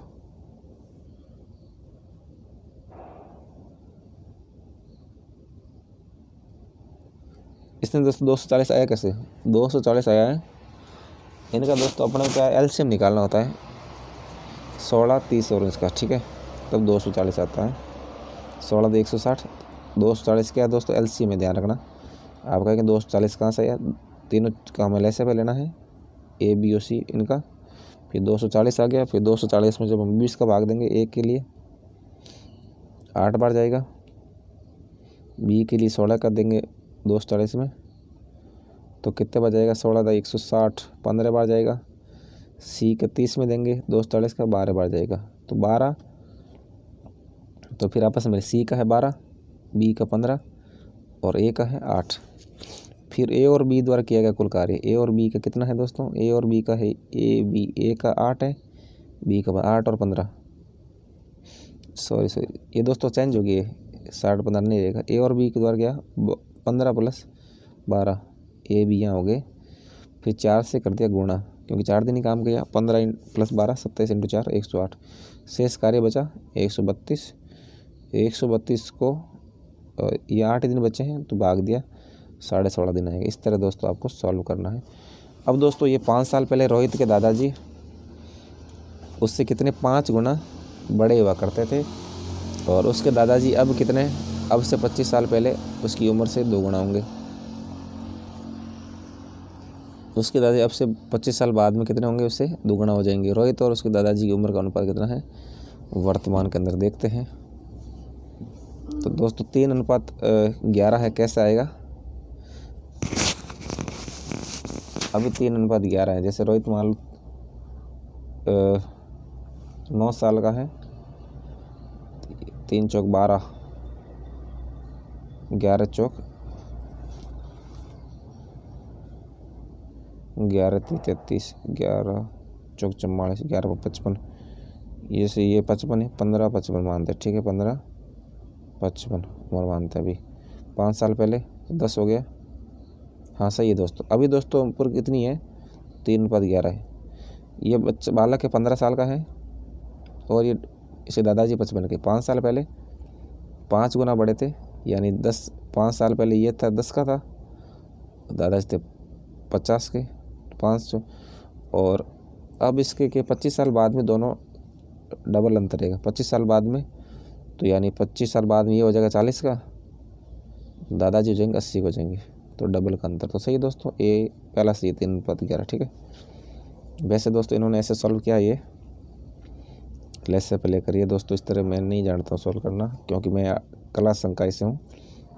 पहली 4 संख्याओं का औसत है दोस्तों, पहली 4 संख्याओं का औसत है 5वीं संख्या का 3 गुना। पहली 4 संख्या है उनका औसत कितना है, 5वीं संख्या उसका 3 गुना है। और यदि सभी 5 संख्याओं का औसत है 85.5 है, तो 5वीं संख्या क्या होगी। तो दोस्तों इसको किस प्रकार करेंगे, सभी 5 संख्याओं का औसत कितना है 85.5, ठीक है। तो 85.5 को 5 से गुणा कर लो, 85 × 8 को 5 से गुणा करेंगे। और 4 संख्याओं का औसत कितना है, 5वीं संख्या 3 गुना। फिर दोस्तों आप 3 गुना करके आप सॉल्व कर लेना, क्योंकि साइंस बैकग्राउंड का है दोस्तों। 33 उत्तर आएगा। अब 49वां सवाल है दोस्तों, ए क्या है दोस्तों, ए बी का इकलौता पुत्र है, डी बी का पति है। ए क्या है दोस्तों, जैसे बी है, ठीक है, बी का बेटा कौन हो गया, ए हो गया। ए बी का इकलौता पुत्र है, और डी है बी का पति है, और डी है दोस्तों पति है। पति साइड हो गया राइट के, लेफ्ट में पत्नी होगी। सी बी की पुत्र वधू है। सी क्या है दोस्तों, बी की पुत्र वधू है, तो सी होगी ए की लुगाई हो गई।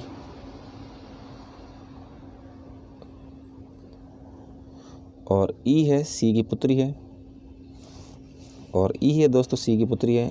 ई होगी इसकी बेटी होगी, दोनों की बेटी होगी फिर तो दोस्तों ए और सी की। और ए ई से किस प्रकार संबंधित है, ए ई से किस प्रकार संबंधित है। तो दोस्तों ए क्या है,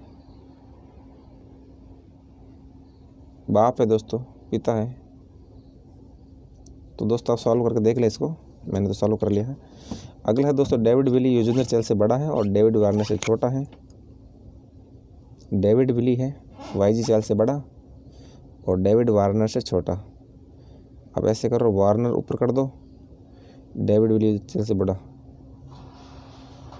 और यह आ गया डेविड विली आ गया, नीचे वाईजी चेल आ गया। और यूजेनर चेल है मार्कस और सरे से बड़ा है। वाईजी चेल इधर मार्कस आ जाएगा, इधर सरे से आ जाएगा, सरे से मार्कस से बड़ा है, तो सरेस को ऊपर कर दो, ठीक है। तो सरेस ऊपर आ जाएगा, मार्कस नीचे आ गया, ठीक है। इनमें से सबसे छोटा कौन है, तो सबसे छोटा मार्कस आ गया, एम नीचे है, ठीक है। तो दोस्तों ये अपने 50 सवाल हो गए, और इसी के साथ ये हमारा पहला मॉडल पेपर ये पूरा होता है। और इसी तरह हम लगातार मॉडल पेपर करेंगे दोस्तों। आज के लिए बस इतना ही। और दोस्तों वीडियो को अभी तक लाइक नहीं किया तो लाइक कर लें, चैनल को सब्सक्राइब नहीं किया तो सब्सक्राइब कर लें। जय हिंद, जय भारत, फिर मिलेंगे।